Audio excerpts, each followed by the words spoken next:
أعوذ بالله من الشيطان الرجيم فصل لربك وانحر سورة الكوثر 2 نمبر آيات.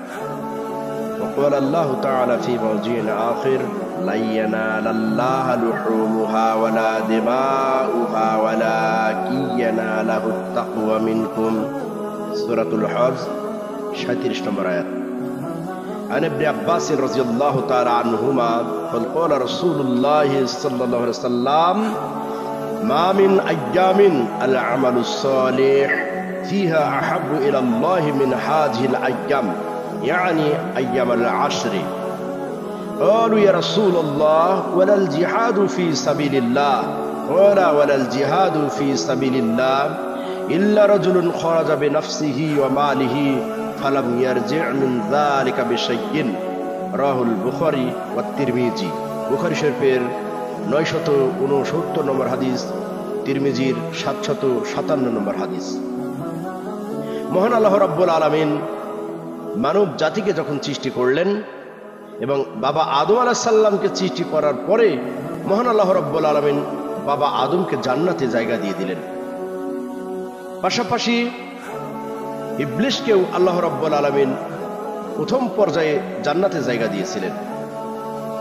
অতঃপর আসমানে সর্বপ্রথম বিপর্যয় হয় হিংসাকে কেন্দ্র করে এবং জমিনেও সর্বপ্রথম বিপর্যয় হয় হিংসাকে কেন্দ্র করে।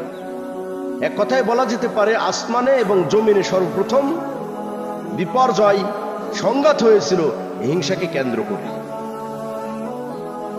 আসমানে মহান আল্লাহ রাব্বুল আলামিন আদম আলাইহিস সালামকে সৃষ্টি করার পর সকল ফেরেশতাকে বললেন উসজুদু লি আদম, আদমকে সিজদা করো।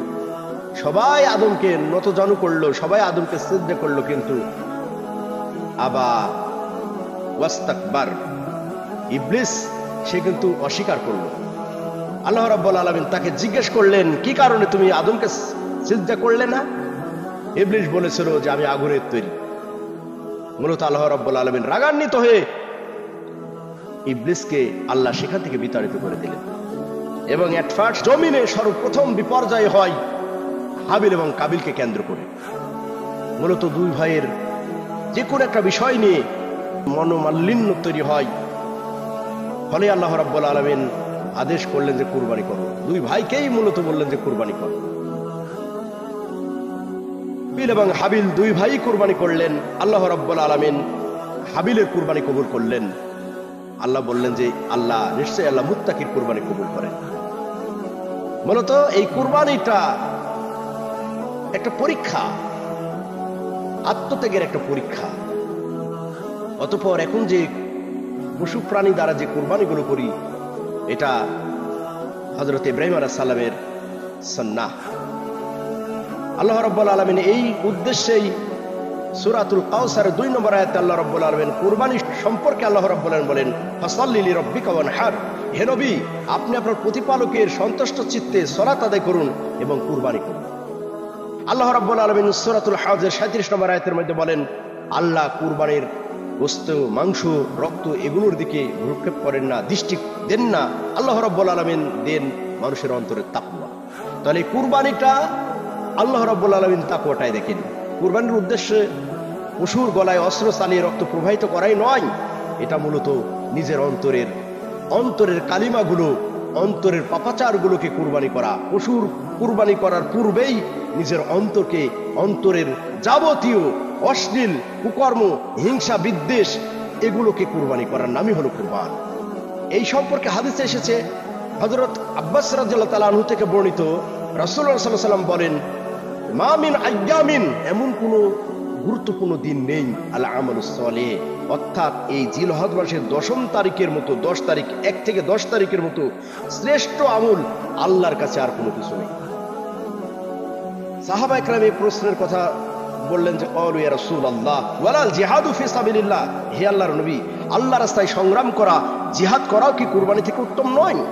আল্লাহ নবী বলেন ক্বালা ওয়ালাল জিহাদু ফি সাবিলিল্লাহ, আল্লাহর রাস্তায় সংগ্রাম করাও এই জিলহজ মাসের 10 তারিখের মতো সওয়াবপূর্ণ নয়। তবে যে ব্যক্তি তার জান আর মাল নিয়ে বের হয়ে গেছে, সে আল্লাহর রাস্তায় শহীদ হয়ে গেছে, তার কথা আলাদা, তার কথা ব্যতিক্রম। সম্মানিত দর্শক মন্ডলী, এই হাদিস বুখারী শরীফের 969 নম্বর হাদিস থেকে প্রতীয়মান হলো যে আল্লাহর কাছে আসমানের নিচে জমিনের উপরে সবচেয়ে শ্রেষ্ঠ আমল হলো জিলহজ মাসের এই 10 তারিখের ইবাদত। আমরা যেন ইবাদতগুলোর প্রতি যেন দৃষ্টি দিতে পারি, ইবাদতগুলো যেন লক্ষ্য করে যেন আমরা কাজগুলো করতে পারি। সকল উলামা ইকরাম একমত জিলহজ মাসের 1 থেকে 10 তারিখের মধ্যে সমস্ত ধর্মীয় কাজের ইবাদতের সমাহার ঘটে। কারণ এই জিলহজ মাসে একজন মানুষ যদি ইচ্ছা করে সে 10টা দিন কন্টিনিউ 10 দিন সিয়াম রাখতে পারবে, কোরআন তেলাওয়াত করতে পারবে, সে ভালো ভালো কাজগুলো করতে পারবে, দান খায়রাত করতে পারবে, হজ করতে পারবে। অন্য মাসে কিন্তু হজ করার অপশন নেই। এই শুধু জিলহজ মাসের 10 তারিখে কুরবানি, অন্য মাসে কিন্তু কুরবানির বিধান নাই। তাহলে এক কথায় বলা যেতে পারে এই জিলহজ মাসের 1 থেকে 10 তারিখ অত্যন্ত গুরুত্বপূর্ণ। এই 1 থেকে 10 তারিখ পর্যন্ত যাতে করে আমরা কোরআনুল কারীম তেলাওয়াত করতে পারি, সিয়ামগুলো রাখতে পারি, দান খায়রাত করতে পারি। কুরবানিটি মূলত আরবি শব্দ হলো কুরবান, ফার্সি বা উর্দুতে কুরবানি বলা হয়। পারিভাষিক অর্থ হচ্ছে আল কুরবানু মা ইউতাকাররাবু বিহি ইলাল্লাহি তাআলা, আল্লাহর সন্তুষ্টি চিত্তে আল্লাহর নৈকট্য অর্জন করা নামই হলো কুরবানি। কুরবানির গুরুত্ব হলো অত্যাধিক, এর হুকুম হলো আল্লাহ ভীতি অর্জন করা।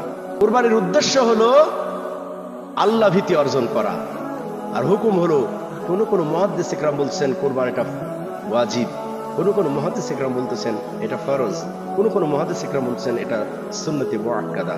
কাজেই কেউ যদি কুরবানিকে অস্বীকার করে সে ব্যক্তি মুমিন থাকবে না। সামর্থ্যশীল ব্যক্তিকে কুরবানি অবশ্যই দিতে হবে। নবী করিম সাল্লাল্লাহু আলাইহি ওয়াসাল্লাম বলেছেন মান কানা লাহু সাআতান ওয়া লাম ইউযাহি ফালা ইয়াকরিবান্না মুসাল্লানা, ইবনে মাজাহ শরীফের হাদিস। যে ব্যক্তি সামর্থ্য আছে সে যদি কুরবানি না করে সেজন্য আমার ঈদগাহের নিকটবর্তী না হয়। তাহলে এই হাদিস থেকে প্রতীয়মান হলো কুরবানিটা অবশ্যই গুরুত্বপূর্ণ একটা ইবাদত। এবং আল্লাহ কোরআন কারীমের মধ্যে বলছেন ফাসাল্লি লিরাব্বিকা ওয়ানহার, কুরবানিটা নহর করার কথা আল্লাহ হুকুম দিচ্ছেন। আল্লাহর নবী বলেন ক্বালা রাসূলুল্লাহ সাল্লাল্লাহু আলাইহি ওয়াসাল্লাম মান জাহা তাইয়্যিবাতান বিহা নাফসাহু মুহতাসিবান লিউজহিয়াতান কানাত লাহু হিজাবান মিনান নার। আল্লাহর নবী বলেন যে ব্যক্তি আল্লাহ সন্তুষ্ট চিত্তে কুরবানি করবে এই কুরবানিটাই তার জাহান্নামের মাঝে প্রতিবন্ধকতা সৃষ্টি করবে, অর্থাৎ জাহান্নামে এই কুরবানির পশুর কারণে সে ব্যক্তিকে আল্লাহ রাব্বুল আলামিন জাহান্নামে দিবেন না। কাজে এই কুরবানিগুলো করার অবশ্যই সামর্থ্যশীল যারা আছেন কুরবানিগুলো করার চেষ্টা করবেন। আচ্ছা, কুরবানি সম্পর্কে আমাদের করণীয় কি? এই 10টা দিনের আমলগুলো কি? 1 থেকে 10টা দিন আমরা বেশি করে কোরআন তেলাওয়াত করতে পারবো এবং বেশি বেশি নেক আমলগুলো করার চেষ্টা করব এবং সামর্থ্যশীল ব্যক্তি অবশ্যই কুরবানিগুলো করব। যারা কুরবানি করব তারা অবশ্যই জিলহজের 1 থেকে 10 তারিখ পর্যন্ত স্ব শরীরের আঙ্গুলি, কুনই এবং লোমগুলো কর্তন করা থেকে বিরত থাকব এবং আরাফার সিয়ামগুলো অবশ্যই আমরা পালন করব এবং একটানা সিয়ামগুলো আমরা রাখতে পারবো। বর্জনীয় বিষয়, কুরবানি আল্লাহ নবী বলছেন যে একেবারে অন্ধ, ল্যাংড়া, দুর্বল এই জাতীয় পশু দ্বারা কুরবানি হবে না।